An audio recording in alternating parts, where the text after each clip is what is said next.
was a cold, wild winter. You were sleeping on my shoulder. I was praying that the raging storm would stay a little longer. With your feet up on the dashboard of my summer dream in Westwood, I was hoping that we'd wake up to the softest of spring mornings, humming do do do do do do do.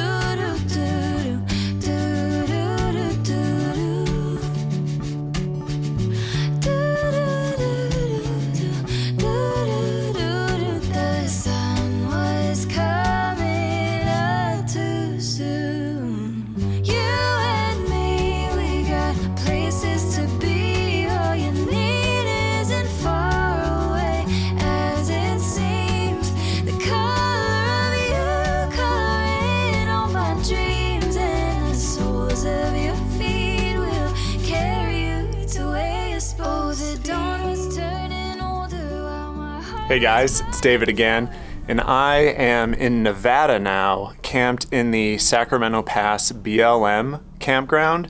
It's really conveniently located right off of Highway 50, just like 15 to 20 minutes away from Great Basin National Park. That's a national park that Ro and I haven't been to yet. And so on our way down south, we were like, we gotta go to Great Basin. We have driven past it before when going through Nevada, and you can see Wheeler Peak and just the mountains of Great Basin National Park. They look so beautiful, and they've just been calling to us. So we knew on our way south this year we had to stop by and check it out. This is a really great campground, though. We haven't stayed at a lot of BLM campgrounds because they're just not as common as national forest campgrounds, but the ones that we have stayed at have been pretty nice. The developed campgrounds that the BLM sets up are really nice. All of the spots are really well spaced apart from each other, so you feel like you've got some privacy. They've all got these little gazebos with picnic bench, fire pits, a grill, and yeah, it's just really nice. It's well graveled and it's really level. It's a really nice place to stay. It's a really great base camp for checking out Great Basin National Park. I highly recommend it. Now right now I'm just here by myself. I've been here for about 4 days, maybe 5 days, but Ro is gonna be meeting me here tonight. She's on her way right now from California.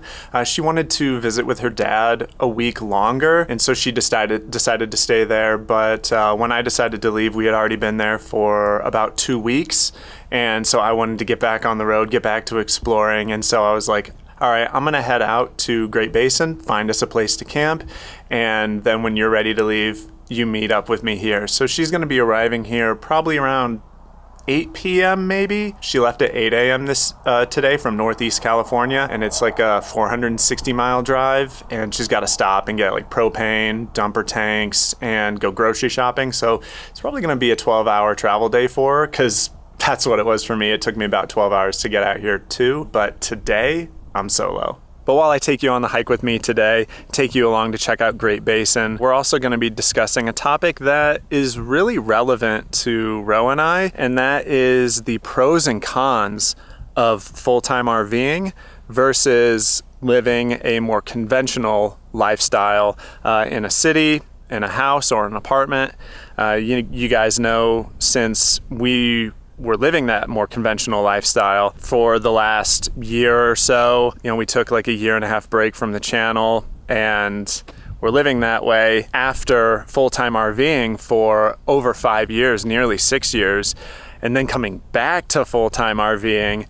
That is a topic that is really important to us, and I'm hoping that by discussing these, pros and cons, it's going to help anyone that is considering full-time RVing, or maybe anyone that's currently full-timing and considering settling back down into that conventional lifestyle. I can tell you right now, one of the cons of full-time RVing is playing out right in front of me here at this campground. At one of the nearby campsites, there is a couple that is having truck problems, and that is a major worry for us full-timers that do a lot of exploring and traveling out to remote areas like where we're at right now, is problems with the RV, problems with and your truck or any vehicles you may have, you can't just take it down to a mechanic nearby or have it towed to a shop that's really close by your house. A mechanic that you use, a mechanic that you trust, having that is really important, and that's just right out the window when you're full-time RVing. They had to, it's actually going on right here behind me. They had to call a mobile mechanic to come out and see if they can get the truck running. And while I was filming those last couple shots, I heard one of the guys, they tried firing the truck up, and it fired up and it ran for a little bit, but one of the mobile mechanics, there's two of them, one of the mobile mechanics was like, "Oh, F," he like cussed and he was like, shut it off, he's like screaming. And so sounds like they got a pretty serious problem with their truck. And yeah, that's any repairs that you're going to have to do through a mobile mechanic, any towing that you're going to have to do, because it's probably pretty far away, the nearest shop, is going to be a lot more expensive. And it's someone that's going to be working on your vehicle that you don't know, that you've never had work on your vehicles before. And yeah, getting stranded is a real fear, and that has happened to Ro and I. We got stranded in Death Valley once. I made a video on that. You can check it out. I was able to fix the problem myself, thankfully. But yeah, that's a real fear, and that is a real con of full-time RVing.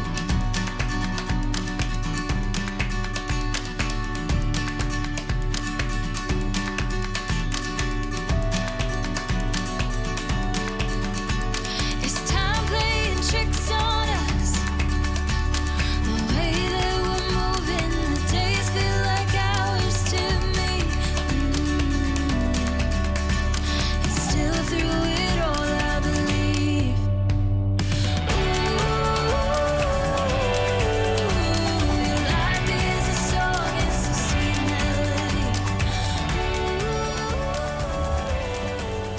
So basically, that last point I was trying to make was mostly just convenience. We can boil it all down to full-time RVing and traveling full-time is unsurprisingly far less convenient in just about every way than conventional living. You have to source all of your utilities. They're not endless like in a house. Your propane runs out, you got to go get more propane. Your water, your waste tanks, you have to deal with all that stuff. You have to constantly fill water, you have to constantly dump your tanks. Energy too. You have to worry about how to make electricity unless you only stay at places with full hookups. But there's that too. You have to search and find places that have full hookups for you. With solar, you have to be worried about having full sun. And if you rely on a generator, you have to make sure you have enough gas and you have to maintain that generator. The list goes on. Modern conveniences apply to conventional living, not so much to RV life. But there is one major way that RV life is more convenient, and for me, that outweighs everything else. And it's the convenience of how close you are to awesome attractions like here at Great Basin. I was only 20 minutes away from this place. Whereas, when I lived in, near Seattle, Washington, I would have to drive or fly all the way across the country to get here just to see Great Basin. Whereas when you're traveling, you just go find a spot that's nearby and bam, you're just a short drive away from awesome, beautiful places. And speaking of that, I wanted to talk real quick about this campground that is all the way at the end of the road up at 10,000 feet elevation, looking right at Wheeler Peak, the main beautiful attraction here at Great Basin. It's $20 a night to stay here. I think I counted 38 sites. There's no water or hookups here, but there's water and dump nearby at the Lehman Caves Visitor Center, so you don't really have to worry about that. But man, this is an incredibly beautiful site, an incredibly beautiful campground. It looked like the majority of them were open. You can't reserve them on reservations.gov, I think. I'm almost positive they're first come, first serve. So if you're gonna come check out Great Basin, camping here is the way to go, for real. Your shadows fall behind when all the weight you carry is weighing on your mind. I'll be there to show you all the things you're missing, and everything we go through. I'll be by your side. So let's run away to faraway places, escape from this life we have known. Your eyes are new worlds to discover. Your heart is the place I call home. But we're on the Alpine Lakes Trail. It's just under 3 miles with a 600 feet elevation gain, and it leads to 2 alpine lakes. So it's a pretty easy trail, not that long. And there's actually another trail that leads to Wheeler Peak, which is right behind me. It leads right up into the glacier. It's called the Bristlecone and Glacier Trail, and it leads you right on up into the glacier that has carved out the side of Wheeler Peak. But this trail, the Alpine Lakes Trail, gives you some pretty awesome views of Wheeler Peak too. And if you're not exactly sure where Great Basin National Park got its name, it's because it's in the Great Basin, unsurprisingly, which is a massive part of the United States. The Great Basin takes up about 18% of the land area in the United States. It spans California, Oregon, Nevada, Idaho, and Utah. And it's called the Great Basin because what a basin is it's an area where water can flow into or drop into through precipitation, but there's no outflow. So this entire region of the United States doesn't have any rivers that flow out of it. And the Great Basin has a really unique geography that makes it really cool when you drive east to west or west to east across the state of Nevada. You will go up a mountain range that runs north-south, and then you'll go down into a basin, and then up another mountain range that runs north-south, and then down into another basin. And it just does that pattern over and over and over. Range, basin, range, basin, range, basin. And it formed that way because the tectonic plate under the Pacific Ocean is subducting, meaning it's shoving under the continental plate and shoving that plate up. And so what happened is as the one plate subducted under the other, it kind of stretched out and shoved up the continental plate. And then as that pressure kind of subsided, since it was like bulbed up, it began to settle and stretch lengthwise.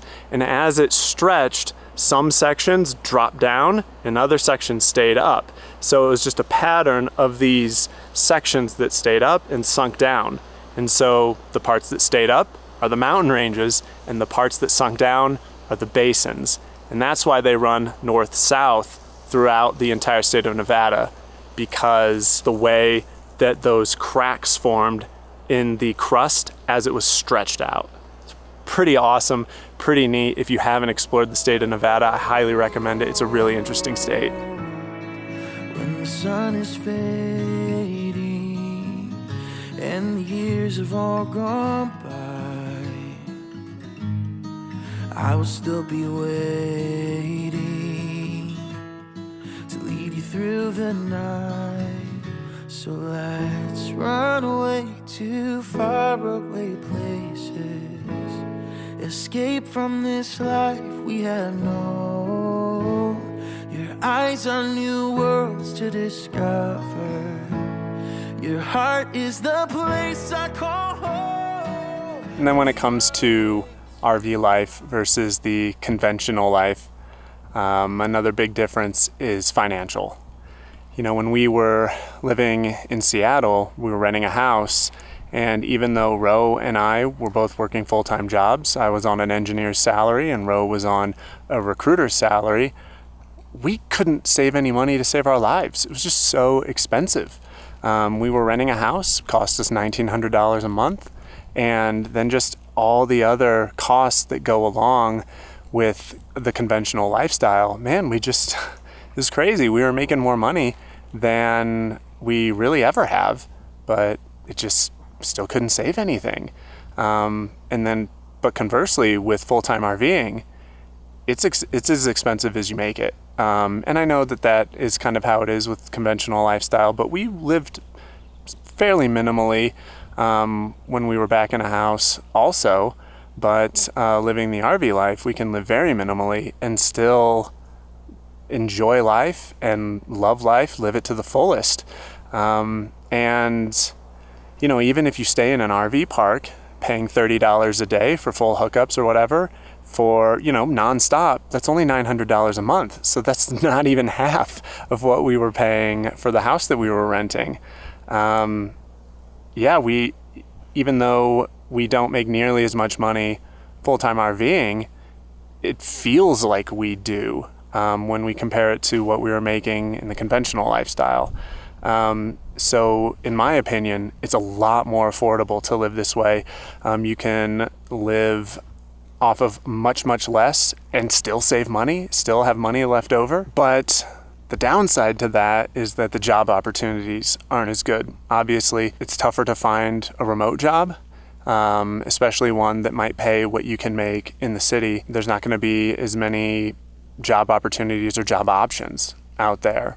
So that's something to consider too. You know, pros and cons to both financially also.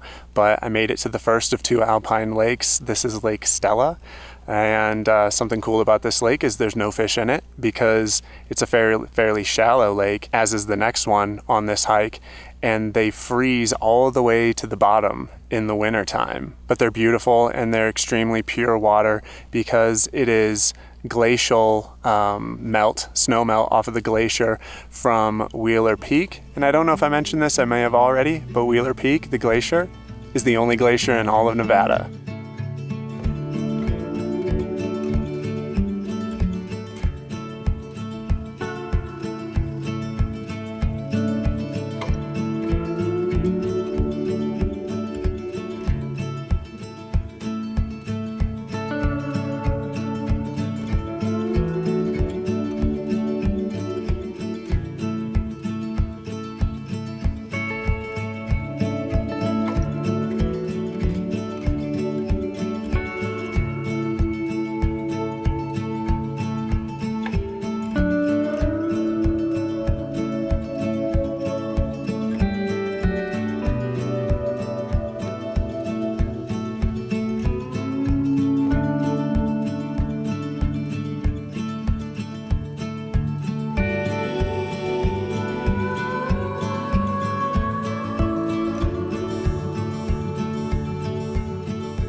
This is Teresa Lake, the second of the 2 Alpine lakes on this hike. And what I noticed is a lot different about this lake is that it has a lot more of a blue color to it, which is really interesting. So the 2 lakes are very similar, but also quite different. And another thing that's very different between a conventional lifestyle and full-time RVing is community.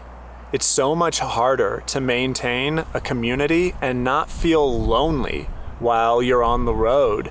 In a conventional lifestyle, you typically have your friends, your family, and they all live near you. And so you can see friends and family a lot more often and a lot easier than when you're living on the road. A great way to combat that is to make friends on the road and have people caravan with you and travel with you from place to place. But the downside is that it only lasts so long, and then, they have their travel plans and you've got your travel plans, and so you diverge. But if you have more people that you keep in touch with on the road, then hopefully when one group of people leaves, you can have another group of people come in. And yeah, that's like the best way to combat loneliness on the road. I would say that it helps to be an introvert as a full-time RVer because, then you can enjoy your own company, you can enjoy the solitude more, and I'm admittedly an introvert, and so I can handle it a little better, but I still crave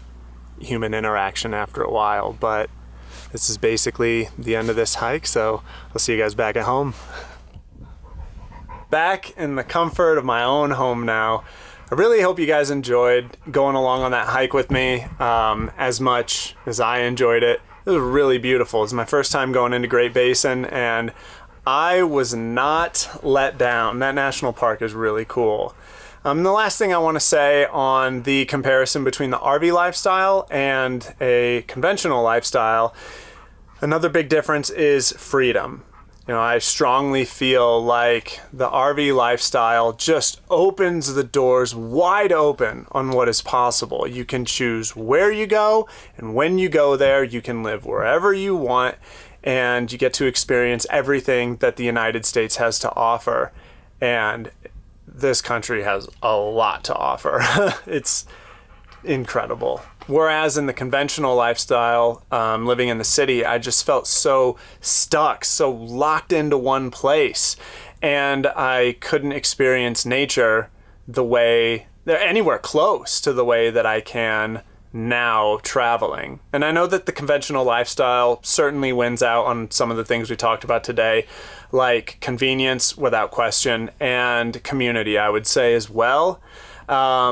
But the ways that the RV lifestyle beats the conventional lifestyle just covers it far and beyond, makes it so worth it. I'm so glad to be back on the road. I've loved my time being back on the road, and the best way I can describe it is it feels like I've come home.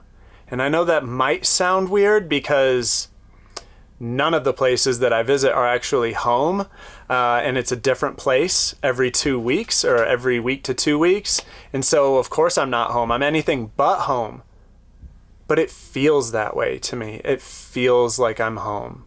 It feels like this is the way I was meant to live. And so for any of you out there that are considering the RV lifestyle, I hope this video was helpful to give you some information. And if you do decide to make the plunge, I hope it works out for you, and I hope you love it as much as I do. But now, I saw a lot of you guys in the comments were saying that there was not enough Sweetie in the last video. She appeared at the beginning splashing around in the river a little bit, or in the creek, but you guys wanted more, and so I'm gonna give you more right now. Sweetie girl, Sweetie, come here.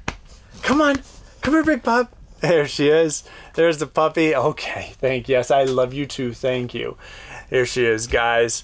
I really wish I could have taken her on today's hike with me, but yeah, Great Basin doesn't allow dogs on their trails, unfortunately, but we'll get her on a trail soon. She was so excited when I got home and so worked up and ready to play.